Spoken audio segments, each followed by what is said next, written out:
And now to conclude the show, Chit Chat with Manoj. This segment is a much awaited segment of many households. It's juicy, it's factual, and here we see the reality of life. I like the way our host, Mr. Manoj Singh, states that life is short, so enjoy it and live it to its fullest.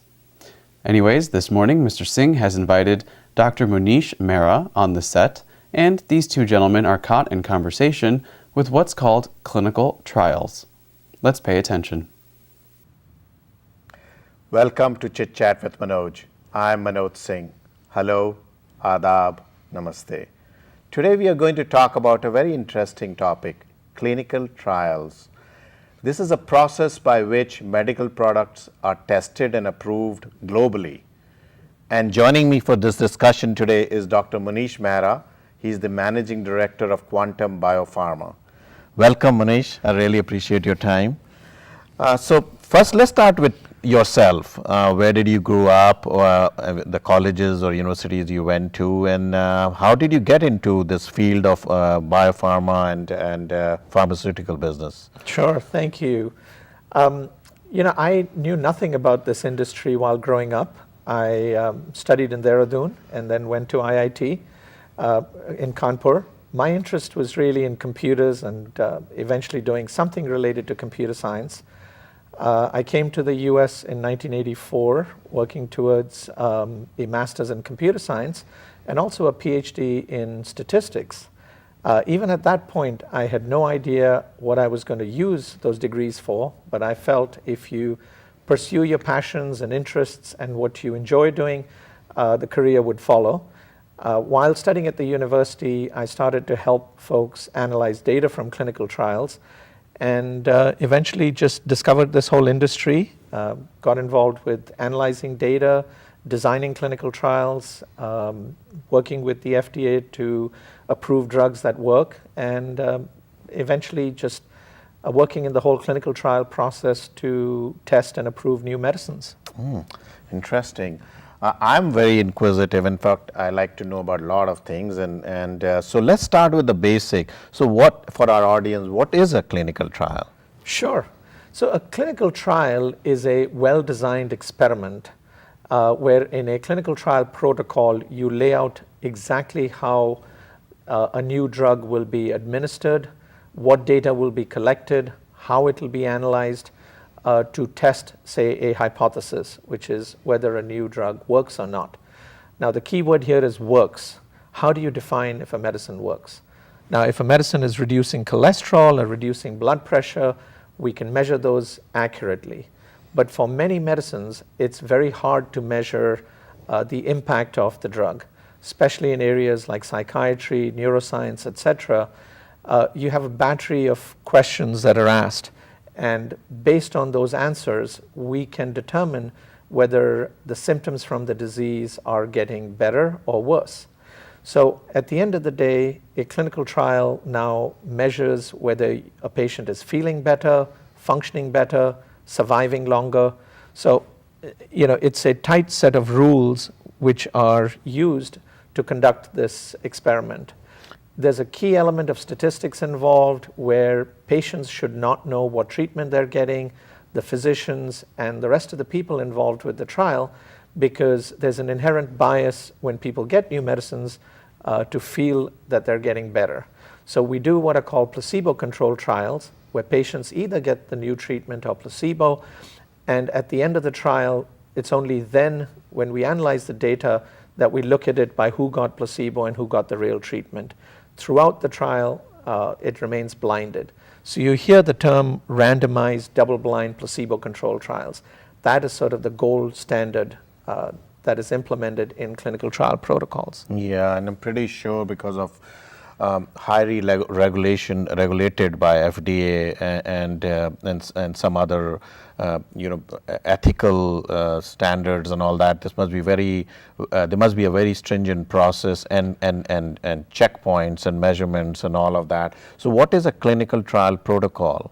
Sure. So essentially, as you mentioned, this is highly regulated, not only in the US, but in every other country. There's a government agency. In the US, it's the Food and Drug Administration. There are a set of regulations. They're called the Code of Federal Regulations Title 21 CFR is what govern things related to clinical research. Then there are also guidances. There are international guidances. There's a group called the International Conference on Harmonization, which was developed between US, Japan, and Europe.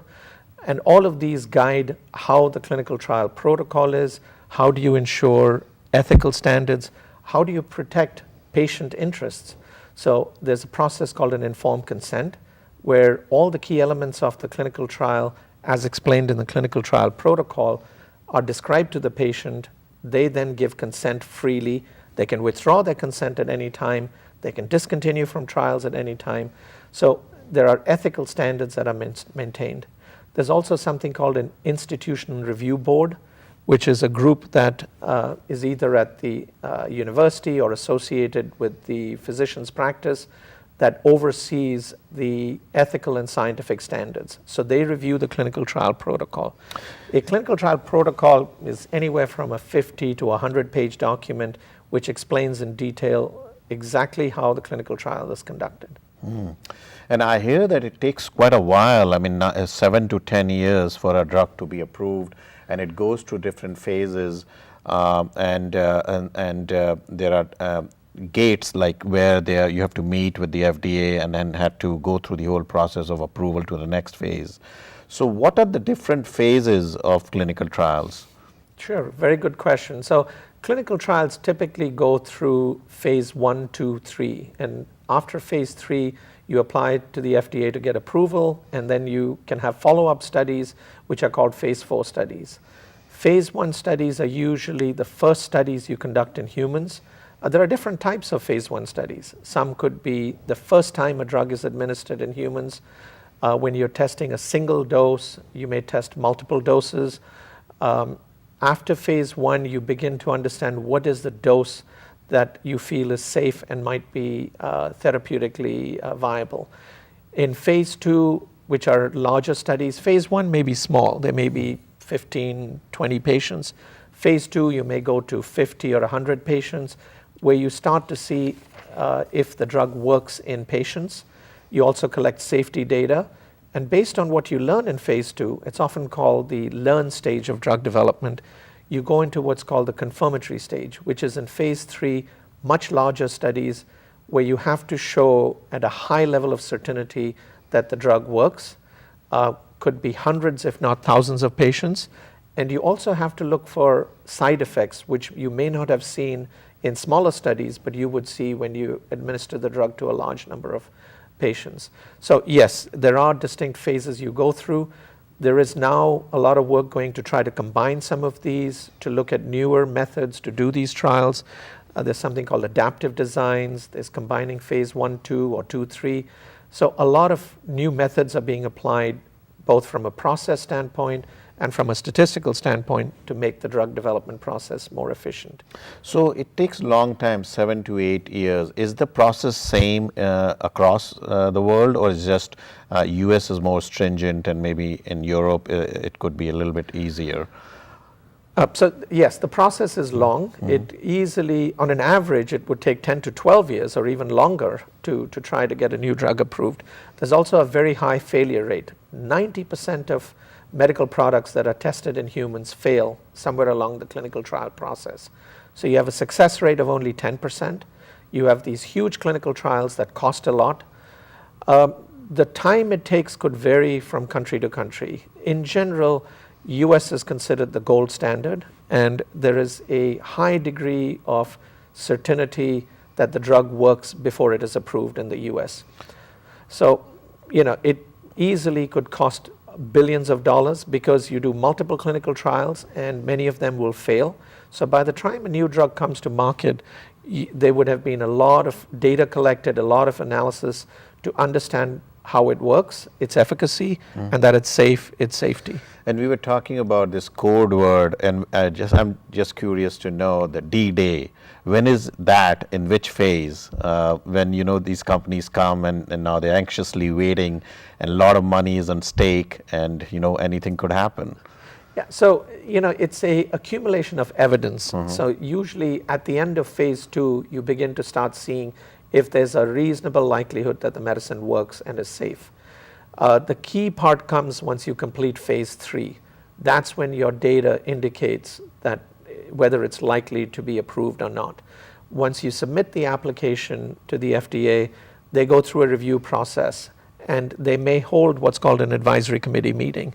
Those meetings are open. You can Google advisory committee meetings. A lot of them are held here in Maryland at the White Oak facility. And for those of you who have not, I'd encourage you to go attend one of those. Online, you can see when the meetings are, what particular disease area is being covered, what medicine is being considered. You can even watch it online from your computer. And that's when the advisory committee votes in a completely open forum. And they vote to see whether the drug is efficacious, whether it's safe, and whether it should be approved. The advisory committee's vote is non-binding, but often what the FDA goes with. So clearly, once a drug has been approved by the advisory committee, there's a high likelihood the FDA would approve that. So I guess that is the reason where I see that if it's a named drug from a known company, in the beginning at least, it's quite expensive because they're trying to recover the R&D cost, Yeah. and until it becomes generic and it's available for all. So there must be some like sort of patent issue over there, like once the patent is coming to an end or something, they let it be open for the rest of the industry. Right. So medicines all have a patent. You have a 20-year patent from when you file. You also have data exclusivity once you've collected data to show your compound works.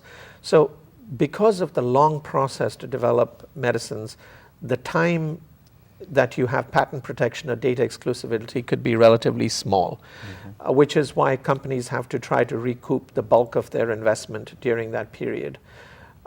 Once your patent expires or your data exclusivity expires, then companies can come up with generics or biosimilars.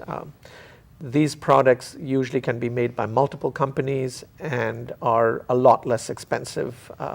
So it's not usually the cost of the manufacturing and distribution as much as the R&D expenditure that companies go through that drives the high cost of medicines.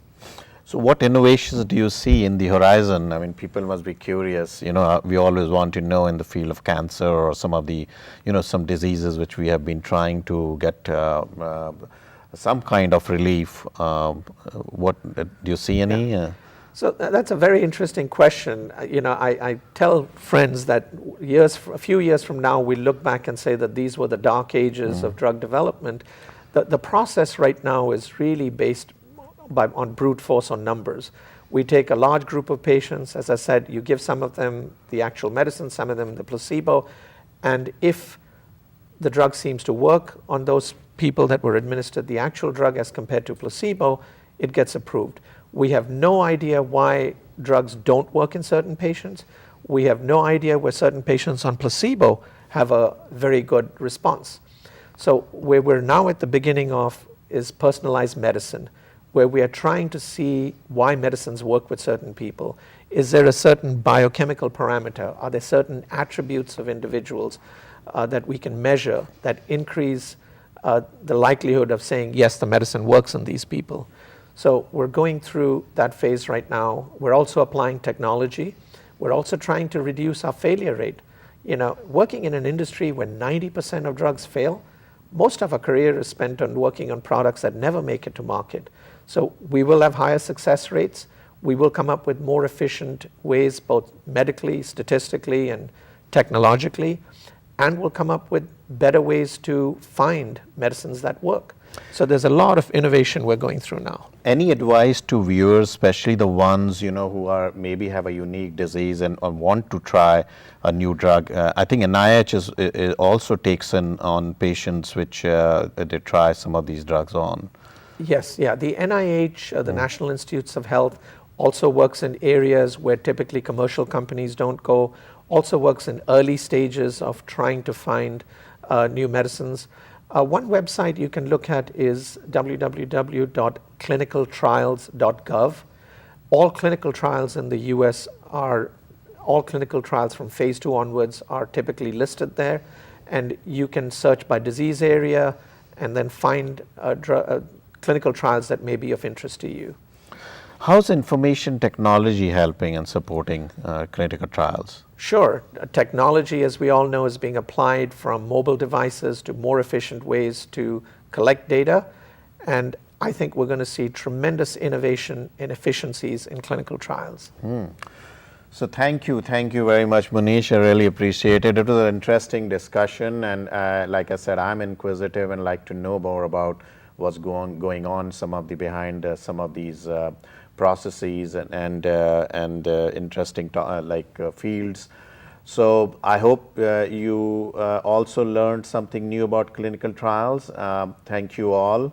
Like I always say in the end, life is short, have fun, and have no regrets.